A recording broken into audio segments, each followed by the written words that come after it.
아빠는 버려진 쪽, 불쌍한 쪽이었고 엄마는 아빠를 버리고 혼자서 나를 키울 만큼 강한 사람이었다.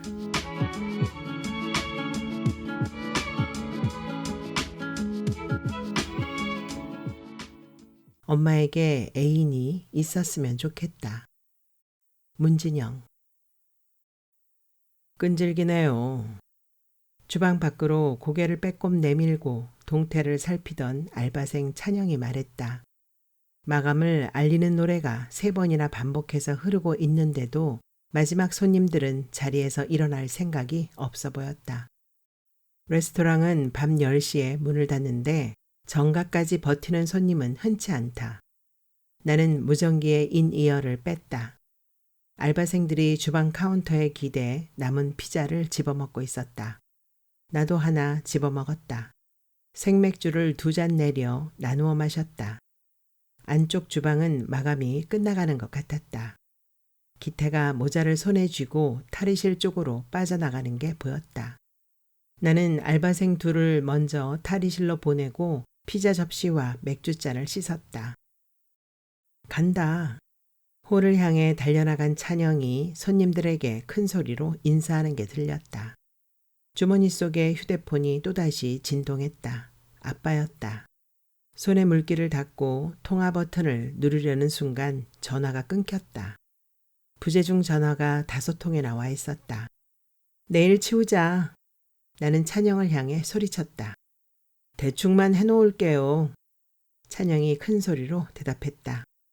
이번 달에 주인 배지를 달더니만 찬영은 전에 없이 열심이었다. 무전기를 차게 되어 기뻐하던 게 엊그제 같은데 어느새 주임이라니. 나도 그랬던 시절이 있었다. 대학을 졸업한 후 취업은 안 되고 학자금 대출은 갚아야 해서 예전에 종종 아르바이트를 하곤 했던 뷔페 레스토랑에서 다시 일을 시작했다. 저녁 파트타임으로 시작했는데 풀타임이 되었고 작년엔 주임 명찰까지 달았다. 이번 달엔 매니저로 승진했다. 기뻐해야 할지 말지 결정하지 못했다. 알바생들에게는 한턱 쏘겠다고 말했지만 실은 별로 축하하고 싶지 않았다. 엄마 말이 맞는지도 모른다. 사람은 자기가 원하는 게 무엇인지를 알아야 하는 건지도. 엄마는 늘 그렇게 말했다. 그래야만 발전이 있는 거라고. 엄마는 아빠가 물에 물 탄 듯 술에 술 탄 듯한 사람이라고 했다. 그게 엄마가 아빠랑 헤어진 이유였다. 엄마 말에 의하면 나는 아빠를 그대로 빼다 박은 년으로서 기태가 나를 찬 건 그래서인지도 모른다. 기태와 나는 2년 동안 연애하다 헤어졌다. 중식 파트 요리사인 기태는 늘 원하는 것이 분명했다. 레스토랑에서 경력을 쌓고 돈을 모아서 자기 가게를 차리는 것. 기태는 올해 초 부주방장이 되었다. 내가 아르바이트를 시작했을 때 기태는 주방에서 러닝 셔츠 바람에 땀을 뻘뻘 흘리며 웍을 흔들고 있었다. 안쪽 주방은 완전히 정글이었다. 홀 쪽으로 오픈된 주방에서는 주방장 모자를 쓴 요리사들이 번듯하게 스테이크를 굽거나 화덕에 피자를 꺼내거나 했지만 보이지 않는 쪽에서는 우통을 벗어던진 요리사들이 불과 씨름하고 있었다. 그때 나는 기태가 섹시하다고 생각했다. 연애하는 동안 불만은 없었다. 특별히 바라는 것도 없었다. 헤어지자고 말하면서 기태는 나와의 미래가 보이지 않는다고 말했다. 나는 그와의 미래라면 휴무일을 언제로 맞춰 어디로 놀러 갈까 정도밖에 생각하고 있지 않았기 때문에 오히려 놀랐다. 옷을 갈아입고 나오려는데 찬영과 기태가 남자 탈의실에서 나오는 게 보였다. 나는 도로 문을 닫고 잠시 기다렸다. 모래주머니를 차고 있는 것처럼 다리가 묵직했다. 얼른 집에 가서 따뜻한 물로 씻고 침대에 눕고 싶었다. 문 밖이 조용해진 것을 확인하고 탈의실을 빠져나왔다. 그러고는 아빠에게 전화를 걸었다. 잠시 후 여보세요 하는 여자의 목소리가 들렸다. 누군지는 대번에 알아챘지만 나는 누구세요? 하고 물었다. 그러자 여자는 잠시 망설인 후에 아버지랑 같이 사는 사람인데요. 라고 대답했다. 아, 같이 사는구나. 같이 사는 줄은 몰랐다. 아빠에게 애인이 생겼다는 얘기를 들은 게 3년 전쯤이었다. 점심때쯤 연락도 없이 나타난 아빠는 다짜고짜 할 말이 있다며 지하철역 근처에서 기다리겠다고 했다. 레스토랑에는 브레이크 타임이 2시간 정도 있었는데 다른 직원들이 낮잠을 자는 사이 나는 아빠를 만나러 나갔다. 아빠는 언제나처럼 오토바이에 몸을 기댄 채로 담배를 피우고 있었다. 딸, 아빠가 손을 흔들었다. 아빠는 나를 이름으로 부르지 않고 늘 딸 하고 불렀다. 아빠가 담배를 툭툭 털어 던지고는 환하게 웃었다. 어딘가 굉장히 신나 있었다. 선글라스를 머리띠처럼 올려 쓰고 금목걸이가 가슴까지 내려와 있었다. 한여름에 징이 박힌 가죽 점퍼를 걸쳤는데 벌어진 점퍼 사이로 배가 볼록 튀어나와 있었다. 누가 볼까 무서웠다. 아빠는 사시사철 그 옷을 입고 다녔다. 엄마와 헤어지고 아빠가 제일 먼저 한 일은 바로 그 가죽 점퍼를 산 일이다. 아빠는 어렸을 때부터 좋은 냄새가 나는 가죽 점퍼를 하나 갖고 싶었다고 한다. 그때껏 갖지 못했던 건 청년 시절엔 돈이 없어서였고 결혼하고서는 엄마가 있어서였다고. 아빠가 도무지 바라는 게 없다던 엄마 말은 틀렸다. 물론 아빠가 한 번이라도 엄마에게 그 얘기를 해봤다면 상황은 달라졌을지도 모른다. 이혼 후 엄마는 나를 데리고 면목동에 있는 이모댁으로 들어갔다.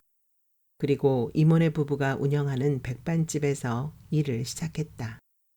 구두에 스팽글을 붙이는 아르바이트도 했다. 거실에서는 늘 옅은 접착제 냄새가 났다. 나는 내가 대학에 떨어진 게 접착제 때문이라고 농담 아닌 농담을 하곤 했는데 그때 엄마가 짓던 웃음이 얼마나 씁쓸한 것이었는지를 한참이나 지나서야 알았다. 엄마가 그 고생을 하는 와중에 나는 엄마 몰래 아빠와 종종 만났다. 혹은 엄마도 다 알면서 그냥 내버려 둔 것인지도 모르겠다. 내가 아빠를 찾아간 적은 없었고 늘 아빠가 나를 찾아왔다. 교문 앞에 오토바이를 세워놓고 담배를 피우면서 날 기다리고 있었다. 오토바이는 아빠 몸집에 비해 너무 크기는 했지만 보조 헬멧을 쓰고 뒷자리에 올라타는 내 모습을 다른 아이들이 보는 것은 좋았다. 아빠 허리를 껴안고 가죽 점퍼의 냄새를 맡으며 달리는 기분도 그런대로 나쁘지 않았다. 아빠와 나는 패스트푸드점에서 햄버거 세트를 사 먹고 눈에 띄는 복권집에 들어가 로또 2장을 샀다. 각자 숫자를 고른 다음에 그걸 서로 바꿔 가졌다. 말하자면 각자의 운을 서로에게 선물한 것이다.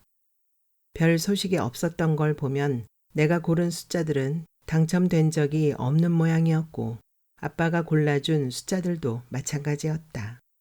사실 나는 당첨 확인하는 것조차 여러 번 잊고 지나갔다. 아빠도 분명 그랬을 거다. 오토바이 뒷자리에 타는 게 부끄러워지면서부터 만남은 점차 뜸해졌다. 시간 없어. 빨리 말해. 그날도 내가 닥달하자 아빠는 쑥스러운 기색으로 만나는 사람이 생겼다고 말했다. 나는 어떤 반응을 보여야 할지 알 수 없었다. 정확하게 기억나지는 않지만 그 말 하려고 연락도 없이 여기까지 찾아온 거냐? 대낮부터 오토바이만 타고 돌아다니냐? 그걸 멋이라고 부린 거냐? 등등의 각종 심한 말들을 했던 것 같은데 왠지 억울했다. 나는 줄곧 아빠에겐 좋은 딸이었고 엄마에게는 나쁜 딸이었다. 아빠는 버려진 쪽, 불쌍한 쪽이었고 엄마는 아빠를 버리고 혼자서 나를 키울 만큼 강한 사람이었다.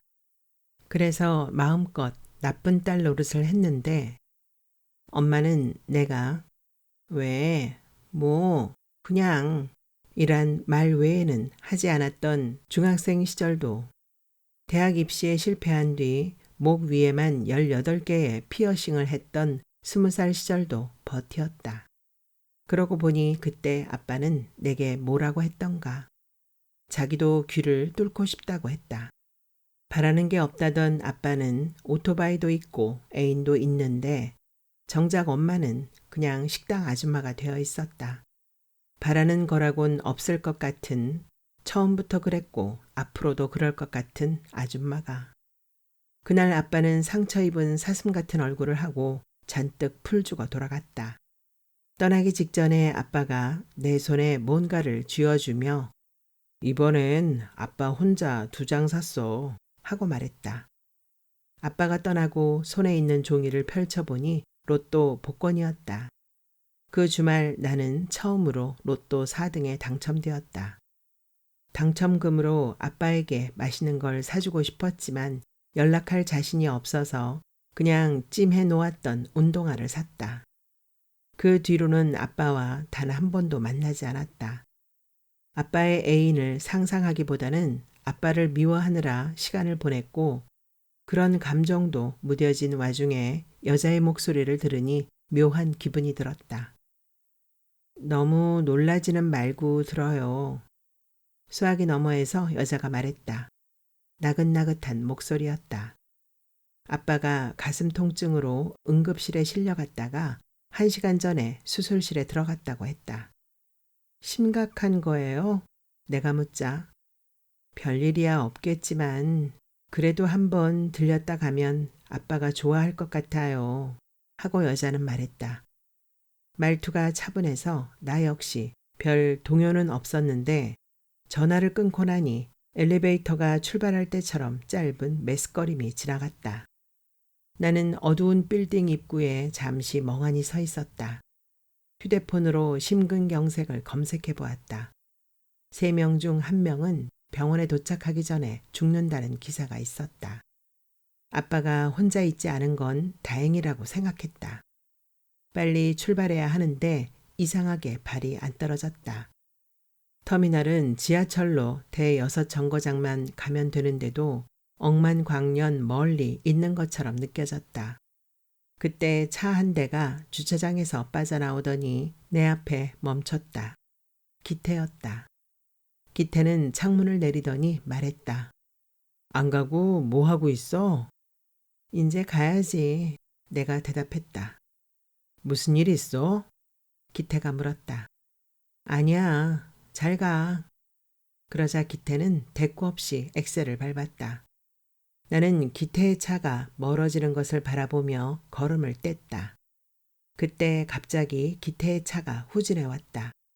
옆으로 비켜서자 기태가 창문 밖으로 머리를 내밀고 말했다. 집에 데려다 줘? 나는 잠시 망설이다가 버스 터미널까지 태워줄 수 있느냐고 물었다. 기태가 고개를 끄덕였다. 차에 올라타자 파기름 냄새가 났다. 그건 기태의 냄새였다. 기태는 내게 안전벨트를 매라고 했고 나는 순순히 벨트를 맸다. 기태는 나랑 헤어지고 2달 만에 차를 샀다. 그땐 그게 왠지 얄미웠지만 뭐 어쩌겠나 싶었다. 이 시간에 터미널에는 왜 가? 기태가 물었다. 아빠가 수술에 들어갔다고 이야기하자 기태는 잠시 말이 없더니 병원까지 데려다 주겠다고 했다. 됐거든. 내가 말했다. 그러자 데려다 줄게 하고 기태가 재차 말했다. 2시간 가까이 걸려. 나 내일 휴무야. 바람 좀 쐬고 싶어서. 기태가 내 쪽을 보지 않고 말했다. 나는 대꾸하지 않았다. 금요일 밤이라 그런지 차도 많고 사람도 많았다. 신호등에 차가 멈춰 설 때마다 열어둔 창문새로 사람들이 웃고 떠드는 소리가 밀려 들어왔다. 뭐가 저렇게 신나는 걸까 싶었다. 강변북로로 접어들자 고요해졌다. 점점이 박힌 가로등 불빛과 헤드라이트의 물결을 넋놓고 바라보았다. 차가 있으면 이런 게 좋구나. 내가 중얼거렸다. 금요일 밤의 지하철 2호선에서는 처음 보는 누군가와 몸을 맞대지 않을 수 없다. 저기 혹시 나 나올 때까지 기다린 거야? 내가 묻자 기태가 풋 하고 웃었다. 아니거든. 나도 웃었다. 웃고 보니 가슴이 선득했다. 헤어지고 한동안은 네가 관두네 내가 관두네 하다가 결국엔 둘 다 어정쩡하게 남아있었다. 가끔 까맣게 잊고 다 같이 웃고 떠들 때가 있었는데 그러고 돌아서면 매번 이런 기분이었다. 나는 잠시 기태의 옆 얼굴을 바라보았다. 왜? 하고 기태가 돌아보았다. 아니야. 나는 창밖으로 고개를 돌렸다. 기태가 어깨를 흔들었다.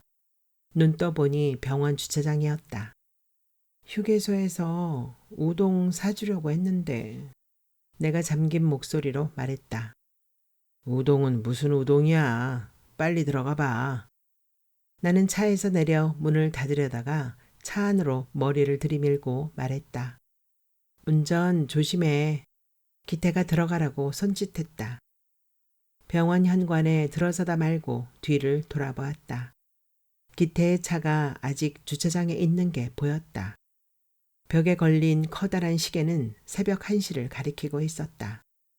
여기 아빠 애인이 의자 하나를 가리키며 말했다. 자리 맡아놨어요. 보호자 대기실에는 3사람 정도 앉을 수 있는 의자가 2줄로 길게 놓여 있었다. 사람들은 대부분 담요를 덮어쓰고 누워 있었다. 그녀가 가리킨 의자에는 푸른색 담요가 펼쳐져 있었고 퀼트로 만든 가방이 한쪽에 놓여 있었다. 우리는 담요 위에 나란히 앉았다. 모니터 화면 속 아빠 이름 옆에 회복 중이라는 글씨가 떠 있는 게 보였다.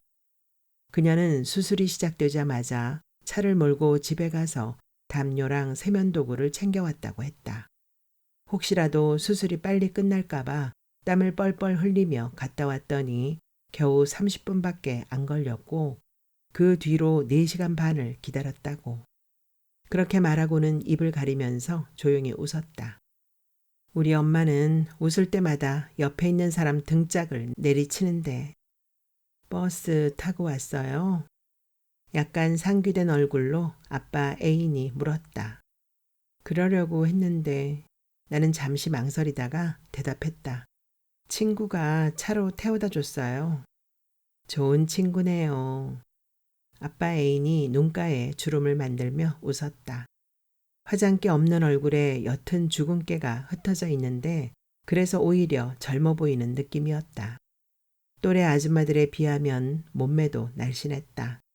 아니, 날씬하다기보다는 너무 말라 보였다. 엄마의 젊은 시절에 비하면 볼품 없었다.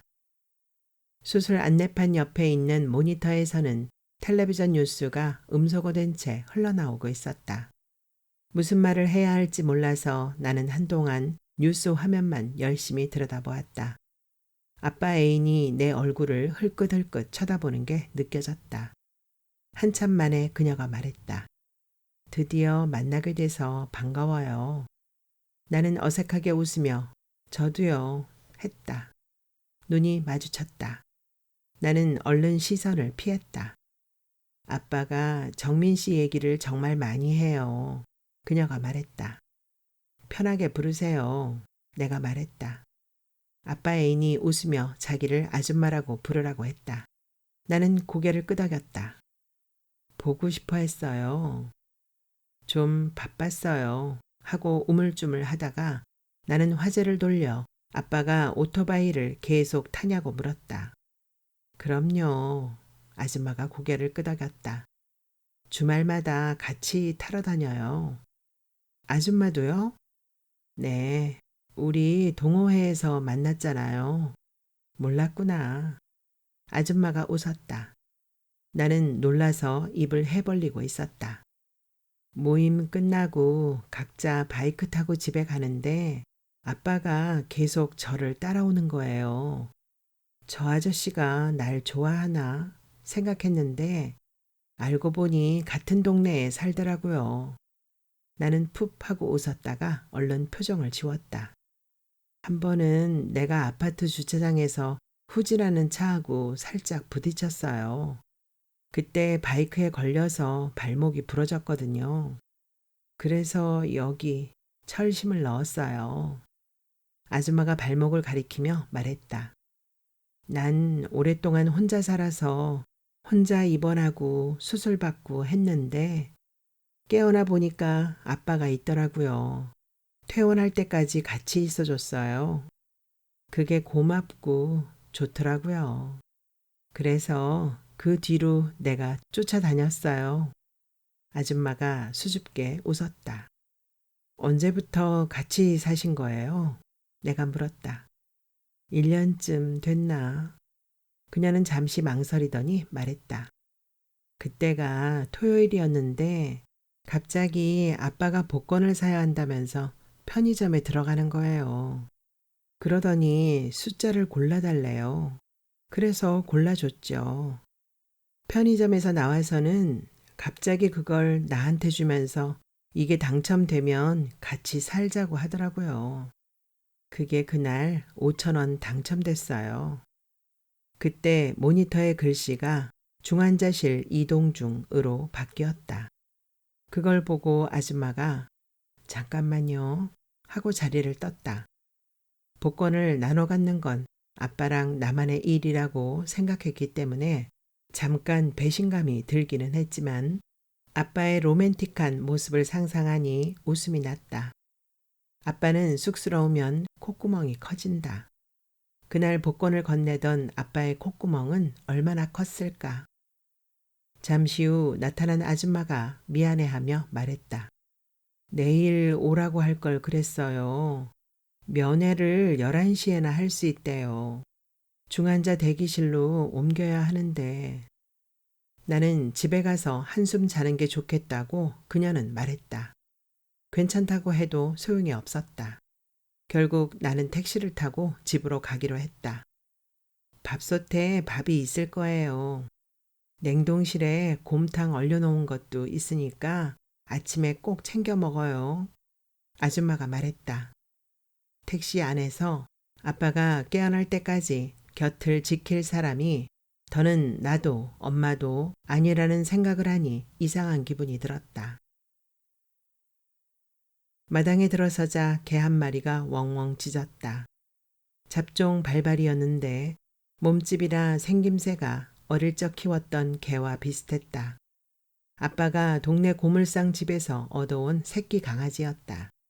개 이름도 정민이었다. 장난을 좋아하는 아빠가 그렇게 붙였다. 정민아 하고 불러서 내가 대답하면 아빠는 너 부른 거 아닌데 하고 놀리곤 했다.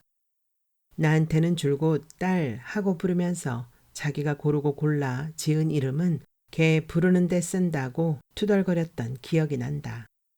어느 날 학교에서 돌아왔는데 엄마가 정민이를 개장수한테 팔아버렸단 얘기를 들었다. 아빠가 없을 때였다. 그 일로 아빠와 나는 며칠 동안이나 침묵 시위를 했다. 그러고는 다시는 동물을 키우지 말자고 약속했는데 약속을 어기고 데려온 이 녀석의 이름은 뭘까 궁금했다. 가까이 다가가자 개는 목에 묶인 줄이 팽팽해지도록 달려들었다. 하도 사나워서 나는 얼른 집 안으로 들어갔다. 도배를 새로 한 것 같기는 한데 그 후로도 꽤 시간이 지난 것 같았다. 아마 아줌마랑 같이 살기 시작했을 때쯤 했겠지. 텔레비전 크기는 커졌지만 가죽 소파는 그대로였다. 저건 너무 크고 무거워서 버리기도 쉽지 않았을 거다. 소파 등받이 부분에 퀼트로 만든 덮개가 드리워져 있었는데 들춰보니 가죽이 낡아서 벗겨지고 있었다. 아줌마는 퀼트가 취미인 걸까? 냉장고를 열어보았다. 적당히 지저분했고 그다지 엄격한 질서는 없는 듯했다. 베란다 한쪽 천장에 매달린 빨래거리에 수수한 속옷 몇 개가 걸려있는 것이 보였다. 안방에는 엄마가 쓰던 화장대와 붙박이장이 그대로 있었지만 예전에 없던 침대가 있었다. 침대보는 촌스러운 보라색이었고 베개는 짝짝이로 한 세트가 아니었다. 그게 왠지 기분이 좋았다. 나는 방 안으로 들어가 화장대 위를 찬찬히 살펴보았다. 크게 비싼 화장품은 없었다. 뭔가 시시한 기분이 들었다.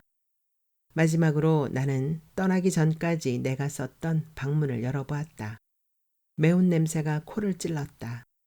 바닥에 나무발이 펼쳐져 있고 그 위에 빨간 고추들이 흩어져 있었다. 집안 전체가 그대로인 듯 전부 달라져 있었다. 하지만 그 변화라는 게 참 미묘하고 평범해서 나는 실망스러운 기분과 다행스러운 기분을 동시에 느꼈다. 어째서인지 나는 엄마에게 전화를 걸고 싶어졌다. 엄마한테도 애인이 있는지 물어보고 싶었다. 엄마는 아빠가 이 집에서 다른 여자랑 살고 있는 것을 알까?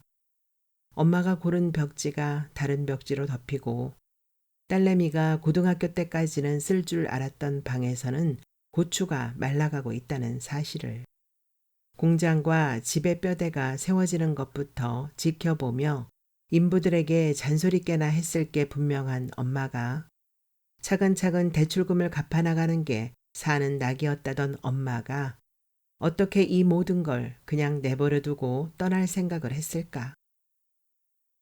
왜 나는 동생이 없어? 하고 어느 날 엄마한테 물어봤던 적이 있다.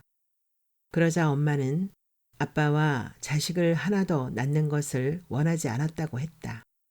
엄마가 원하는 것은 아빠랑 헤어지는 것이었다. 나를 키우면서 마음속으로는 이혼할 생각을 키웠다고. 하지만 그렇다고 불행하기만 했던 것은 아니었다고 엄마는 말했다. 행복할 때는 행복감으로 꽉 차서 행복하다고 생각할 겨를이 없었고, 불행하다고 느낄 땐 불행의 감정만이 엄마 머릿속을 꽉 채워버려서 조금 떨어져 생각해 볼 틈이 없었다고. 나는 아줌마가 일러준 대로 안방 옷장에서 이부자리를 꺼내다가 소파에 깔고 누웠다. 너무나도 고요해서 냉장고의 소음이 유난히 크게 들렸다. 나는 한참을 뒤척이다가 휴대폰을 켜고 메시지 창을 열었다. 잘 도착했어? 라고 썼다가 지웠다. 오늘 정말 고마워까지 썼다가 또 지웠다. 고맙다는 말은 돌아가서 얼굴을 보고 해야겠다고 생각했다. 일어나 보니 아줌마에게 문자가 와 있었다. 아침을 꼭 챙겨 먹고 방 안에 있는 고추를 마당에 내다 널어달라는 부탁이었다. 알겠다고 답장을 보낸 뒤 본사 사무실에 전화를 걸어 휴무일을 바꿨다. 그러고서 세수도 안 한 채로 곰탕을 끓여 따끈한 밥과 함께 먹었다. 맛이 괜찮았다. 개수대에 설거지거리가 그대로 있어서 내가 먹은 그릇과 같이 씻었다. 설거지를 하면서 아줌마랑 아빠가 마주보고 앉아 밥 먹는 장면을 잠깐 떠올렸다가 지웠다. 아줌마의 부탁대로 낑낑대며 고추를 가져다가 햇볕이 내리쬐는 마당에 펼쳐놓았다. 아침인데도 햇살이 뜨거웠다. 개가 고혈압으로 쓰러질 것처럼 짖고 있었다. 털이 덥수룩해서 무척 더워 보였다. 나는 녀석에게 물을 줘야겠다고 생각하고 기억을 더듬어 공장 뒤편에 있던 수도꼭지로 갔다. 거기 아빠의 에마가 있었다. 그리고 그 옆에 아빠의 것보다는 크기가 조금 작고 날렵하게 생긴 바이크가 하나 더 있었다. 아줌마도 징 달린 가죽 점퍼를 가지고 있을까? 아빠와 아줌마가 바이크를 타고 앞서거니 뒤서거니 달리는 모습을 상상해 보았지만 잘 되지 않았다. 나는 플라스틱 바가지에 물을 채워다가 밥그릇인지 물그릇인지 구분할 수 없는 이 빠진 사기 대접에 부어주었다. 그러자 개는 짖는 것을 관두고 목부터 축였다. 쪼그려 앉아서 가만히 그 모습을 바라보았다. 정민아 하고 불러보았다. 그러자 개는 모터를 단 것처럼 꼬리를 빠르게 흔들었다. 너 정말 정민이니? 내가 묻자 엉겨붙은 털 사이로 까만 눈이 반짝 빛났다. 나는 집 안으로 들어가 쓸만한 가위가 있나 살펴보았다. 거실 서랍장 안에 커다란 가위가 있어서 가지고 나왔다. 장갑 공장인데 면장갑 하나가 안 보였다. 장갑 찾는 것은 포기하고 대신 꽃무늬 천이 달린 밀짚 모자가 벽에 걸려 있길래 그걸 눌렀었다. 정민이 앞에 엉덩이를 깔고 앉았다. 녀석이 배를 내보이며 누워 있었다.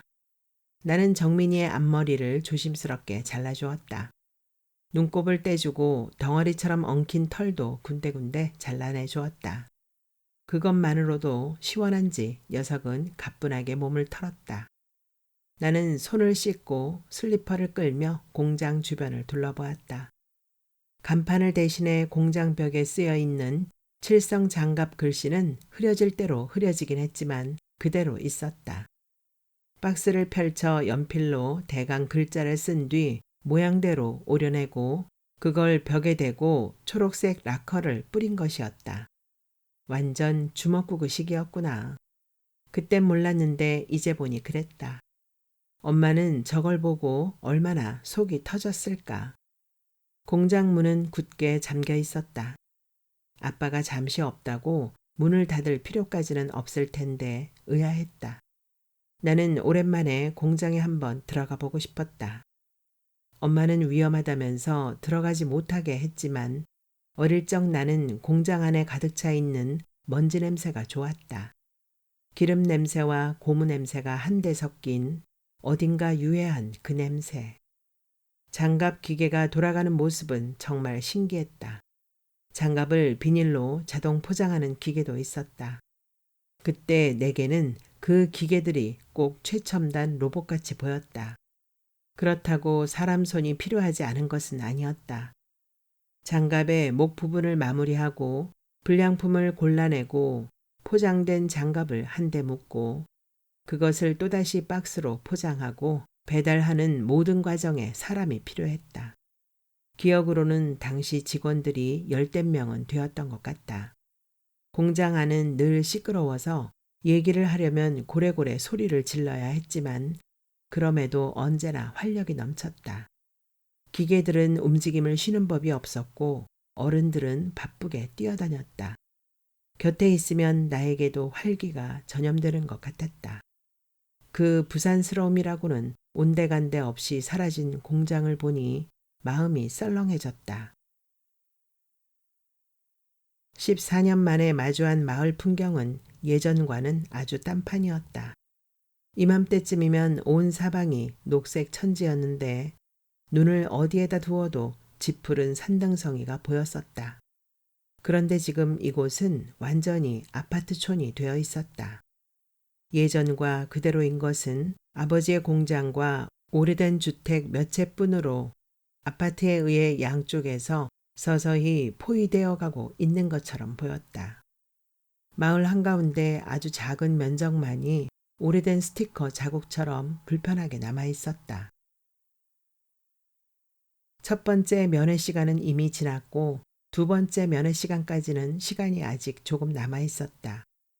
점심은? 아줌마가 물었다. 나는 고개를 저었다. 먹으러 갈까? 여기 돈가스가 맛있대요.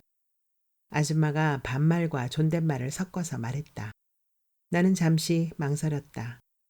엄마도 돈가스를 좋아하는데.